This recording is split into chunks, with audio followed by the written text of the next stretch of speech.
যে সমস্ত ফুটবল প্রেমী দর্শকরা সারাটা বছর ধরে নিজেদের পকেটের টাকা খরচা করে মাঠে গিয়ে গলা ফাটায়, অফিস নিজের কাজ বন্ধ করে স্টেডিয়ামে গিয়ে মাঠ ভরায়, তারা আজ কি পেল?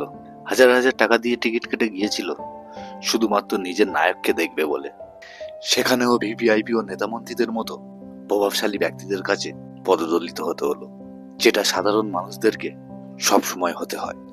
আজ যুবভারতী ক্রীড়াঙ্গনের লক্ষ লক্ষ ফুটবল ভক্তের কাছে স্বপ্নের নাম ছিল একটাই, ফুটবলের রাজপুত্র লিওনেল মেসি। তাকে এক পলক দেখার জন্য হাজার হাজার টাকা দিয়ে টিকিট কেটে রাত জেগে ফুটবল প্রেমীরা অপেক্ষা করেছিল পরের দিনের সকালের জন্য। কিন্তু তাদের কপালে কি জুটল? তারা তাদের স্বপ্নের নায়ককে তো দেখতেই পেল না।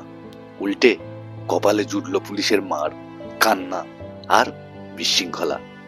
Hello friends, welcome to my channel.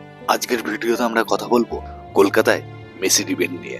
যে ইভেন্টটা হওয়ার কথা ছিল স্বপ্নের মতো, বাট সেখানেই ঘটে গেল সব থেকে বড় বিশৃঙ্খল ঘটনা। কি ঘটেছিল সেখানে, কেন হলো এসব? চলো এই ভিডিওর মাধ্যমে বিস্তারিত জানি। আজ 13ই ডিসেম্বর, সকাল থেকে যুবভারতীর আশেপাশে ফুটবল প্রেমীদের ভিড় ছিল চোখে পড়ার মতো। কারণ একটাই, আজ ফুটবলের রাজপুত্র লিওনেল মেসি আসছে যুবভারতী ক্রীড়াঙ্গনে। অনেকে 5,000, অনেকে 10,000 টাকার টিকিট কেটে এসেছিল একটাই আশা নিয়ে, একবার সামনে থেকে মেসিকে দেখবে। দুপুরের দিকে মেসি তার দুই বন্ধু সুয়ারেজ ও রদ্রিগো দে পলকে নিয়ে যুবভারতী মাঠের মধ্যে প্রবেশ করে। কিন্তু মাঠের মধ্যে ভিভিআইপি সিকিউরিটি ও লোকাল নেতামন্ত্রীরা এমন ভাবে তাকে ঘিরেছিল, তাদের সঙ্গে ছবি তোলা ও কথা বলার চেষ্টা করছিল। সেখানে গ্যালারিতে থাকা দর্শকদের মেসি সুয়ারেজকে দেখতে পাওয়া প্রায় অনিশ্চিত হয়ে ওঠে। আর ঠিক এর পরেই ঘটে বিপত্তি। দর্শকরা ক্ষিপ্ত হয়ে গ্যালারি থেকে মাঠের মধ্যে জলের বোতল ছুটতে আরম্ভ করে। পরিস্থিতি বেগতিক দেখে তৎক্ষণাৎ মেসিকে নিয়ে আয়োজকরা মাঠ ছাড়ে। ঠিক এরপরে দর্শকরা আরো ক্ষিপ্ত হয়ে ওঠে।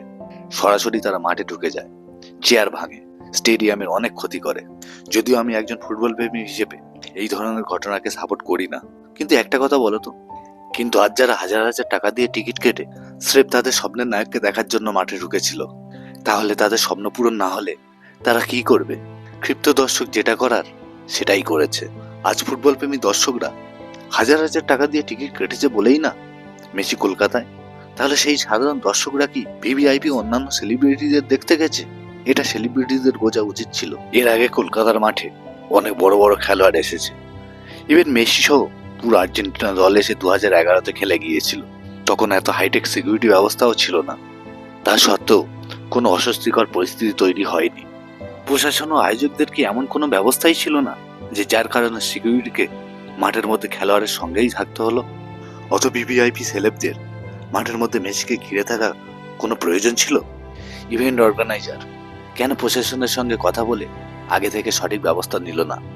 তারা জানতো না মেসিকে না দেখতে পেলে দর্শক খেপে যাবে? প্রশ্ন অনেক রয়েছে, কিন্তু উত্তর দেবে কে? মাঝখান থেকে ঝাড় খেয়ে গেল কারা? ফুটবল প্রেমী দর্শকগুলো। আর ফুটবল বিশ্বের কাছে আন্তর্জাতিক স্তরে ভারত তথা কলকাতার যে নামটা পড়ল, তার দায়টা কে নেবে? এরপরে কোনো বড় বিদেশি খেলোয়াড় আর কখনো কলকাতায় আসতে চাইবেন? মাঠে মেসিকে দেখার পাস শুধু ভিআইপি নেতামন্ত্রী ও তাদের আত্মীয়দের ছিল? সাধারণ মানুষ তাহলে সমস্ত জায়গায় ব্যতিক্রম?